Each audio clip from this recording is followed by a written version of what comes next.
안녕하세요. 4월 9일 수요일 매일 성경 말씀 산책. 오늘의 본문 말씀은 누가복음 20장 41절부터 21장 4절까지의 말씀입니다. 예수께서 그들에게 이르시되 사람들이 어찌하여 그리스도를 다윗의 자손이라 하느냐. 시편에 다윗이 친히 말하였으되 주께서 내 주께 이르시되 내가 내 원수를 내 발등상으로 삼을 때까지 내 우편에 앉았으라 하셨도다 하였느니라. 그런즉 다윗이 그리스도를 주라 칭하였으니 어찌 그의 자손이 되겠느냐 하시니라.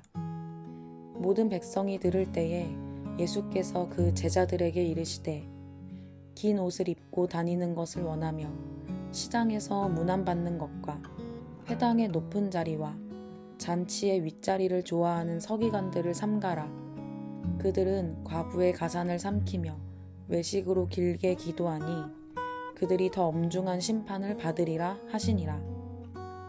예수께서 눈을 들어 부자들이 헌금함에 헌금 넣는 것을 보시고 또 어떤 가난한 과부가 2렙돈 넣는 것을 보시고 이르시되 내가 참으로 너희에게 말하노니 이 가난한 과부가 다른 모든 사람보다 많이 넣었도다. 저들은 그 풍족한 중에서 헌금을 넣었거니와 이 과부는 그 가난한 중에서 자기가 가지고 있는 생활비 전부를 넣었느니라 하시니라. 아멘. 메시아가 다윗의 자손이라는 서기관들의 신학은 자의적으로 축소되고 왜곡되어 설파되었습니다. 예수님은 시편의 다윗의 고백을 들어 이를 반박하십니다. 서기관들의 종교적 외식이 중심 주제로 부각됩니다. 예수님은 이 외식을 낱낱이 고발하시며 제자들에게 삼가라고 엄히 경고하십니다. 이는 성전 유대교의 타락상 전체를 반영합니다. 예수께서 그들에게 말씀하셨다.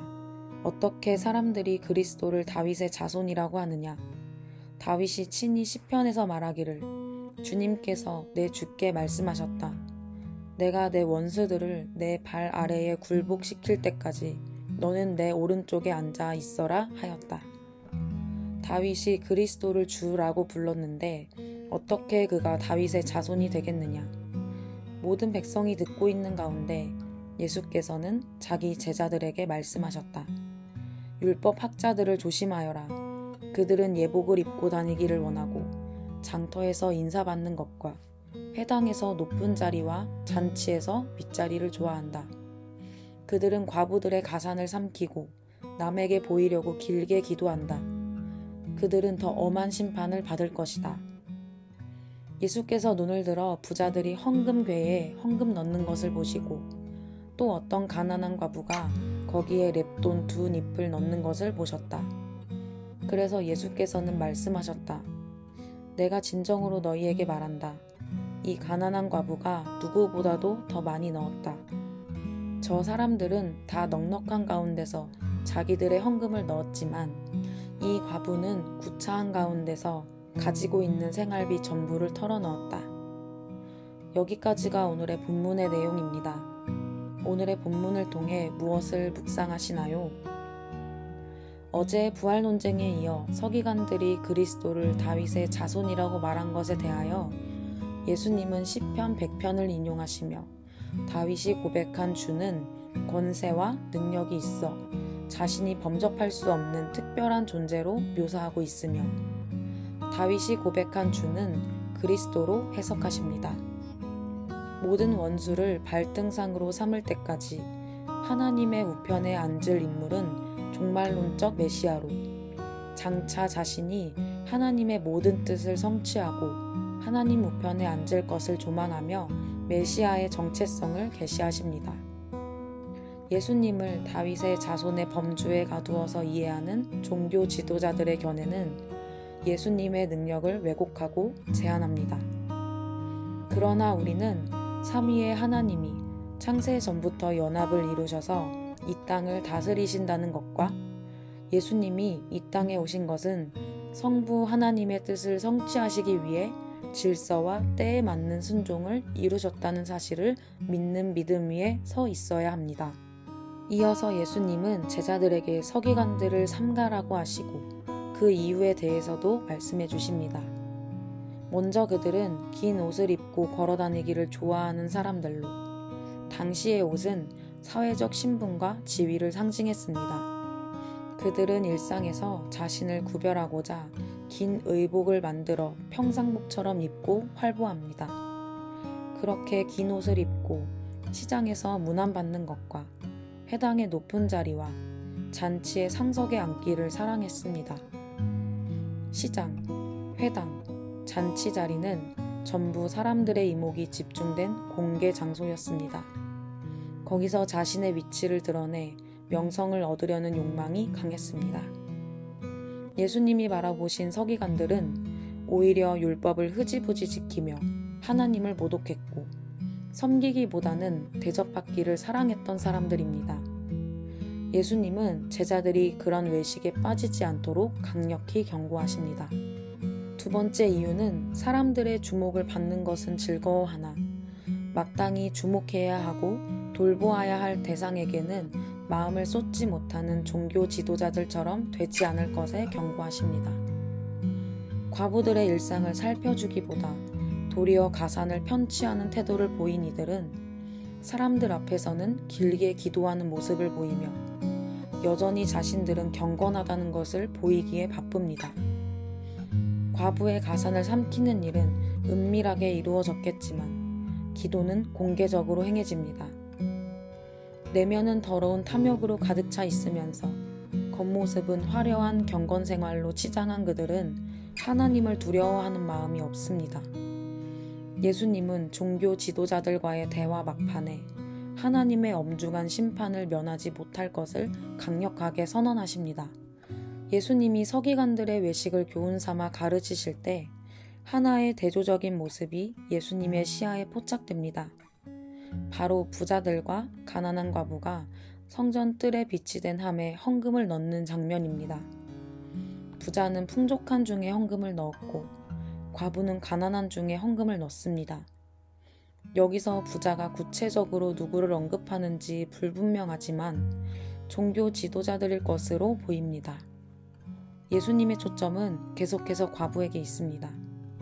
그녀는 2렙돈을 헌금함에 넣었습니다.